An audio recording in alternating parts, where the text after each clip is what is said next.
കോൺഗ്രസിനെ രക്ഷിക്കാൻ ഈശ്വരന് തന്നെ കഴിയുമെന്നാണ് സംശയം. കേരളത്തിൽ നിയമസഭാ തെരഞ്ഞെടുപ്പ് നടക്കുന്നത് 2026 ഏപ്രിൽ മെയ് മാസങ്ങളിലാണ്. അതായത് 2026 മെയ് അവസാനത്തോടു കൂടിയാണ് കേരളത്തിൽ പുതിയ സർക്കാർ ചുമതലയേൽക്കേണ്ടത്. പക്ഷേ 2025 തുടക്കം അല്ലെങ്കിൽ 2024 അവസാനമായപ്പോൾ തന്നെ കേരളത്തിലെ കോൺഗ്രസും UDF കോൺഗ്രസ് പ്രത്യേകിച്ചും അവർ ഭരണത്തിൽ വരുന്നതിനെക്കുറിച്ച് ദിവാസ്വപ്നം കണ്ടു തുടങ്ങുകയും ആരാകണം മുഖ്യമന്ത്രി എന്ന് ആലോചിച്ചു തുടങ്ങുകയും ചെയ്തു. ഓരോ ആളും സ്വയം മുഖ്യമന്ത്രിയെ പ്രഖ്യാപിക്കുന്ന രീതിയുള്ള പാർട്ടിയാണ് കോൺഗ്രസ് എന്നതുകൊണ്ട് അവർക്ക് യഥേഷ്ടം സ്വപ്നം കാണാം. അവസാനം വരുമ്പോൾ ഹൈക്കമാൻഡ് തീരുമാനിക്കും. പക്ഷേ കോൺഗ്രസിൻ്റെ ഒരു പൊതു സ്വഭാവം വെച്ച് ഓരോ ആൾക്കും മുഖ്യമന്ത്രിയായിട്ട് സ്വയം പ്രഖ്യാപിക്കാം. ആ ആളുടെ അണികളെ കൊണ്ട് ഇദ്ദേഹമായിരിക്കും മുഖ്യമന്ത്രി എന്ന് പ്രചരിപ്പിക്കാം. മുഖ്യമന്ത്രി സ്ഥാനാർത്ഥിയാണ് എന്ന് മാധ്യമങ്ങൾ കൊണ്ട് എഴുതിപ്പിക്കാം, പറയിപ്പിക്കാം. അങ്ങനെ ഒരുപാട് വിപുലമായ സാധ്യതകളുണ്ട്. അപ്പോൾ അതിനിടയിലാണ് കേരളത്തിലെ കോൺഗ്രസിൽ നേതൃമാറ്റ ചർച്ചകൾ വന്നിരിക്കുന്നത്.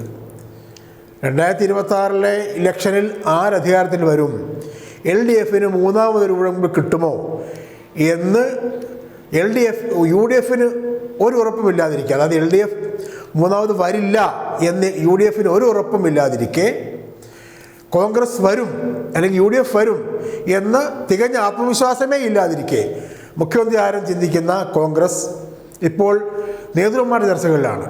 എന്താണ് സംഭവം? 2021 നിയമസഭാ തെരഞ്ഞെടുപ്പ് കഴിഞ്ഞ് അന്നത്തെ പ്രതിപക്ഷ നേതാവ് രമേശ് ചെന്നിത്തലയും അന്നത്തെ KPCC അധ്യക്ഷൻ മുല്ലപ്പള്ളി രാമചന്ദ്രനെയും രായ്ക്ക് രായ്മാനം മാറ്റിക്കൊണ്ടാണ് VD സതീശനെ പ്രതിപക്ഷ നേതാവും K സുധാകരനെ KPCC പ്രസിഡന്റും ആക്കിയത്. ഇപ്പോൾ അവർ രണ്ടുപേരെയും മാറ്റുന്നത് ചർച്ചയിലില്ലെങ്കിലും KPCC അധ്യക്ഷനെ മാറ്റുക എന്ന തരത്തിലേക്ക് ചർച്ചകൾ വന്നു കഴിഞ്ഞു. KPCC അധ്യക്ഷൻ ആയി പകരം ആരാകണം എന്ന കാര്യത്തിൽ ഈ മുഖ്യമന്ത്രി സ്ഥാനാർത്ഥിയുടെ കാര്യം പറഞ്ഞതുപോലെ ഒരു നീണ്ട പട്ടികയും പുറത്തു വരുന്നുണ്ട്. ഈ കോൺഗ്രസിൽ നിന്ന് വരുന്ന പട്ടികകളുടെ, കോൺഗ്രസിൽ നിന്ന് മാധ്യമങ്ങൾ വഴി വരുന്ന പട്ടികകളുടെ പ്രത്യേകത അത് പലതും ഓരോ ആളുകളുടെയും സെൽഫ് പ്ലാന്റേഷനായിരിക്കും. എന്നെക്കൂടി പരിഗണിക്കണേ എന്ന് അവർക്കടുപ്പമുള്ള മാധ്യമപ്രവർത്തകർ ചിലരോട് പറഞ്ഞാൽ അവരെ കൂടി ആ പട്ടികയിൽ കയറ്റുന്ന ഒരു ഉദാര മനസ്ഥിതി പലപ്പോഴും പലരും കാണിക്കുന്ന നമുക്കറിയാം. ഇന്നയാളെ ഇന്നടത്ത് സ്ഥാനാർത്ഥിയായി പരിഗണിക്കുന്നു എന്ന് പറയുന്നത് പോലെ അദ്ദേഹമോ അദ്ദേഹത്തിൻ്റെ പാർട്ടിയോ ആ രീതിയിൽ എന്തെങ്കിലും ചർച്ചകൾ നടത്തുന്നതിന് മുമ്പ് തന്നെ പറയുന്നത് പോലെയാണ് KPCC അധ്യക്ഷ സ്ഥാനത്തേക്ക് ഇന്നവർ ഷാഫി പറമ്പിൽ മുതൽ K മുരളീധരൻ, കൊടിക്കുന്നിൽ സുരേഷ്, AP അനിൽകുമാർ, അടൂർ പ്രകാശ്, അങ്ങനെ ഒരുമാതിരിപ്പെട്ട എല്ലാ നേതാക്കന്മാരുടെയും പേരുകൾ ഇതിനകം വന്നു കഴിഞ്ഞു. അതിലേറ്റവും കൗതുകരമായ ഒരു കാര്യം, ഒരൊറ്റ സ്ത്രീയുടെ പേരും ആ കൂട്ടത്തിലില്ല. ഇപ്പോൾ ഷാനിമോൾ ഉസ്മാൻ്റെയോ അല്ലെങ്കിൽ ബിന്ദു കൃഷ്ണയുടെയോ ദീപ്തി മേരി വർഗീസിൻ്റെയോ ഇവരിൽ ആരൊക്കെയാണ് അർഹതയുള്ളവർ അർഹതയില്ലാത്തവർ എന്നുള്ള കാര്യം പിന്നത്തെ കാര്യം. പക്ഷേ കേരളത്തിലെ കോൺഗ്രസിൽ കുറേ വനിതാ നേതാക്കന്മാരുണ്ട്. അവരുടെ ആരുടെയും പേരുകൾ ഇക്കൂട്ടത്തിലില്ല. പുരുഷന്മാരുടെ പട്ടിക നിരന്നു കഴിഞ്ഞു. അതിനിടയിൽ പറഞ്ഞു വരുന്നത് K സുധാകരൻ പറയുന്നു, എന്നെ മാന്യമായിട്ട് മര്യാദയ്ക്ക് മാന്യമായി യാത്ര അയച്ചില്ലെങ്കിൽ, മാന്യമായി ഒഴിവാക്കിയില്ലെങ്കിൽ ഞാൻ കണ്ണൂർ MP സ്ഥാനം കൂടി രാജിവെക്കും. അതൊരു ഭീഷണിയാണ്. പക്ഷെ ആ ഭീഷണിയെ അതിൻ്റെ ഒരു മെറിറ്റ് കൊടുത്ത് കാണേണ്ട കാര്യമുണ്ടോ എന്നുള്ളതാണ് പ്രധാനം. കാരണം കോൺഗ്രസ് നമുക്കറിയാവുന്ന പോലെ കഴിഞ്ഞ കുറേ വർഷങ്ങളായി ദേശീയ തലത്തിൽ കോൺഗ്രസ് തകർന്ന തരിപ്പണമായിക്കൊണ്ടിരിക്കുകയായിരുന്നു, വല്ലാത്തൊരവസ്ഥയിലേക്ക് പോയിക്കൊണ്ടിരിക്കുകയായിരുന്നു. പക്ഷേ 2024 ലോക്സഭാ തെരഞ്ഞെടുപ്പ് തരുന്ന സൂചന കോൺഗ്രസ് തിരിച്ചു വരുന്നു എന്നാണല്ലോ. 56 സീറ്റിൽ നിന്ന് 99 സീറ്റിലേക്ക് ദേശീയ തലത്തിൽ കോൺഗ്രസ് ഉയർന്നു. കോൺഗ്രസ് കൂടി നേതൃത്വം നൽകുന്ന ഇന്ത്യ മുന്നണി 200-ലധികം, ഏതാണ്ട് 250, കറക്റ്റ് കണക്ക് ഇപ്പോൾ പെട്ടെന്ന് ഓർമ്മ വരുന്നില്ല എന്നുള്ളൂ. നമ്മൾ പലപ്പോഴും പറഞ്ഞിട്ടുള്ളതാണ്. മെച്ചപ്പെട്ട ഒരു കരുത്തുള്ള പ്രതിപക്ഷമായി മാറിയിരിക്കുന്നു. അങ്ങനെയൊക്കെ നിൽക്കുമ്പോഴും കേരളത്തിലെ കോൺഗ്രസ് തമ്മിലടിക്കുന്നു മാത്രമല്ല, എന്നെ മര്യാദയ്ക്ക് പറഞ്ഞു വിട്ടില്ലെങ്കിൽ ഞാൻ രാജിവെക്കുമെന്ന് ഒരു KPCC അധ്യക്ഷൻ ഒരു രീതിയിലും കഴിഞ്ഞ 3-4 വർഷത്തെ കേരളത്തിൻ്റെ കോൺഗ്രസ് ചരിത്രത്തിൽ ഒരു ഗുണവും ചെയ്യാത്ത, ഇടയ്ക്കിടയ്ക്ക് കേരളത്തിൻ്റെ മുഖ്യമന്ത്രിയെ തെങ്ങുകയറ്റക്കാരൻ്റെ മകൻ എന്ന് വിളിക്കുന്നത് മാത്രം ശീലമാക്കിയിട്ടുള്ള, അല്ലെങ്കിൽ ഞാൻ BJP പോകും കേട്ടോ എന്ന് മുമ്പ് പറഞ്ഞ വിഷ്വൽ ഇപ്പോഴും ലൈവായി നിൽക്കുന്ന ഒരു KPCC അധ്യക്ഷൻ അല്ല. വേറെ എന്താണ് അദ്ദേഹത്തിൻ്റെ മെറിറ്റ്? അദ്ദേഹത്തിൻ്റെ പ്രവർത്തന മികവ് എന്താണ്? ഒന്നുമില്ല. കോൺഗ്രസ്സുകാർ തന്നെ സമ്മതിക്കുന്ന കാര്യമാണ്. അദ്ദേഹം ഭീഷണിപ്പെടുത്തുമ്പോൾ ദേശീയ സംഘടനാ ജനറൽ സെക്രട്ടറി പറന്നിറങ്ങി ചർച്ച ചെയ്യുകയാണ്.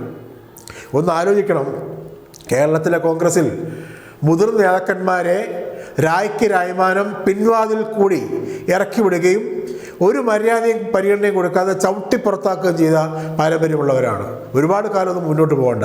2001 ഈ നൂറ്റാണ്ടിൻ്റെ ആദ്യം UDF സർക്കാർ വൻ ഭൂരിപക്ഷം അധികാരത്തിൽ വന്നു. ഉമ്മൻചാണ്ടി UDF കൺവീനറാണ്. AK ആൻ്റണി മുഖ്യമന്ത്രിയായി. അന്ന് KPCCയുടെ ഏക വൈസ് പ്രസിഡന്റാണ് K മുരളീധരൻ. കരുണാകരൻ്റെയും I ഗ്രൂപ്പിൻ്റെയും പ്രതാപകാലം. കരുണാകരനും I ഗ്രൂപ്പും പറഞ്ഞാൽ എന്ത് സംഭവിക്കുന്ന ആ കാലത്താണല്ലോ കോൺഗ്രസിന് അവരിട്ട് അമ്മാനമാടിയത്. ആ കാലത്താണ് ഏക വൈസ് പ്രസിഡന്റായിരുന്ന K മുരളീധരനെ ആൻ്റണി മുഖ്യമന്ത്രിയാകുന്ന അതേ ദിവസമോ ആ ദിവസങ്ങളിൽ തന്നെയോ KPCC അധ്യക്ഷനാക്കണമെന്ന് കരുണാകരൻ അന്ത്യശാസനം പുറപ്പെടുവിച്ചത്. ഹൈക്കമാൻഡും AK ആൻ്റണിയും അതിന് തയ്യാറായി വഴങ്ങി K മുരളീധരനെ KPCC അധ്യക്ഷനാക്കാൻ തീരുമാനിച്ചു. അന്ന് കേരളത്തിലെ കോൺഗ്രസിൻ്റെ ഏറ്റവും മുതിർന്ന, ഏറ്റവും വിവേകമതിയായ, ഏറ്റവും നോൺ കോൺട്രവേഴ്സ്യലായ നേതാക്കന്മാരിൽ ഒരാളായ തെന്നല ബാലകൃഷ്ണപിള്ളയായിരുന്നു KPCC അധ്യക്ഷൻ. അദ്ദേഹത്തെ ഇന്ദിരാഭവനിൽ 4 കസേര വലിച്ചിട്ട് ഒരു സാമാന്യ മര്യാദയ്ക്ക് ഒരു യാത്രയെ പോലും കൊടുക്കാതെയാണ് ഇവർ പറഞ്ഞു വിട്ടത്. എന്നിട്ടാണ് KPCC അധ്യക്ഷനായ മുരളീധരനെ അവരോധിച്ചത്. അവിടെ നിന്ന് ഇങ്ങോട്ട് വന്നാൽ KPCC അധ്യക്ഷനായിരുന്ന മുല്ലപ്പള്ളി രാമചന്ദ്രന് ഏറ്റവും ലേറ്റസ്റ്റ് ഉദാഹരണം. സുധാകരനെ പ്രസിഡൻ്റാക്കിയപ്പോൾ മുല്ലപ്പള്ളി രാമചന്ദ്രനെ ഇവർ ഇറക്കി വിട്ടത് എങ്ങനെയാണ്?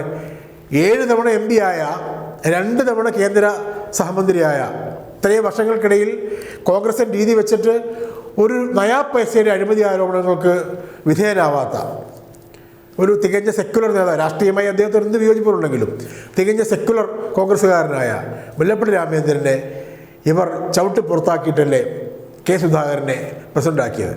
എന്നിട്ട് അതേ സുധാകരൻ പറയുന്നു എന്നെ മാന്യമായി ഇറക്കി വിടണമെന്ന്. അതിനൊരു ഇക്വേഷനാണ് പ്രധാനം. തെന്നല ബാലകൃഷ്ണപിള്ളയാണെങ്കിലും മുല്ലപ്പള്ളി ആണെങ്കിലും MM ഹസനാണെങ്കിലും അല്ലെങ്കിൽ അങ്ങനെയുള്ള നേതാക്കന്മാരൊന്നും കോൺഗ്രസിൽ നിന്ന് സ്ഥാനം പോയി എന്ന് പറഞ്ഞ് BJPക്കൊപ്പം പോവില്ല. അത് കോൺഗ്രസിന് അറിയാം, നേതൃത്വത്തിന് അറിയാം. പക്ഷെ സുധാകരൻ്റെ കാര്യം അങ്ങനെയല്ല.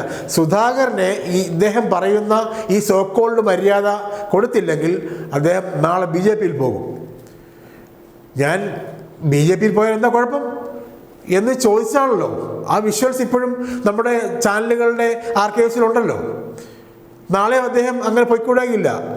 കേരളത്തിലെ കോൺഗ്രസിൻ്റെ അധ്യക്ഷനായിരിക്കുന്ന ആൾ ഹൈക്കമാൻഡിനെയും സഹനേതാക്കന്മാരെയും ബ്ലാക്ക്മെയിൽ ചെയ്യുകയും ഭീഷണിപ്പെടുത്തുകയും ചെയ്തുകൊണ്ട് വർത്തമാനം പറയുന്നു. എങ്ങനെയുള്ള അധികാരമാറ്റമാണ്, എങ്ങനെയുള്ള നേതൃമാറ്റമാണ് കോൺഗ്രസ് ഉദ്ദേശിക്കുന്നത്? ആരാണ് കോൺഗ്രസിൽ പകരം വരാൻ പോകുന്നത്? 2026 LDF സർക്കാർ മാറി UDF സർക്കാർ വരണം എന്ന് കോൺഗ്രസ്സുകാർ ആഗ്രഹിക്കുന്നുണ്ടെങ്കിൽ അത് കോൺഗ്രസിൻ്റെ ആഗ്രഹമാണ്. കേരളത്തിലെ ജനങ്ങളുടെ ആഗ്രഹമാണോ ഇല്ലയോ എന്ന് ഇലക്ഷനിൽ തെളിയും. കോൺഗ്രസ്സുകാരെങ്കിലും മിനിമം ആഗ്രഹിക്കുന്നുണ്ടെങ്കിൽ അവർ കൂട്ടത്തോടു കൂടി ഡൽഹിയിലേക്ക് മാർച്ച് ചെയ്യുക മറ്റോ വേണ്ടി വരും. ഇവരെ മൊത്തം മാറ്റി കൊള്ളാവുന്ന നേതാക്കന്മാരാരെങ്കിലും കേരളത്തിലെ കോൺഗ്രസിനെ ഏൽപ്പിക്കാൻ വേണ്ടി മയക്കി പിടിച്ചു പറിക്കുന്ന പ്രതിപക്ഷ നേതാവ്, ഭീഷണിപ്പെടുത്തുന്ന KPCC അധ്യക്ഷൻ, മുട്ടുമടക്കുന്ന ഹൈക്കമാൻഡ്, കേരളത്തിലെ കോൺഗ്രസിൻ്റെ രസം, കേരളത്തിലെ കോൺഗ്രസിൻ്റെ വിശേഷങ്ങൾ ബഹുകേമമാണ്. രാജ്യത്ത് കോൺഗ്രസ് തിരിച്ചു വരുന്ന പാതയിലാണെങ്കിൽ കേരളത്തിലെ കോൺഗ്രസ് സ്വയം കുഴികുഴിച്ച് അതിലേക്ക് ഇറങ്ങി ഭൂമിയിലേക്ക് താണു പൊയ്ക്കൊണ്ടിരിക്കുന്ന അവസ്ഥയിലാണ്. കോൺഗ്രസിനെ രക്ഷിക്കാൻ ഈശ്വരന് തന്നെ കഴിയുമെന്നാണ് സംശയം. നന്ദി, നമസ്കാരം.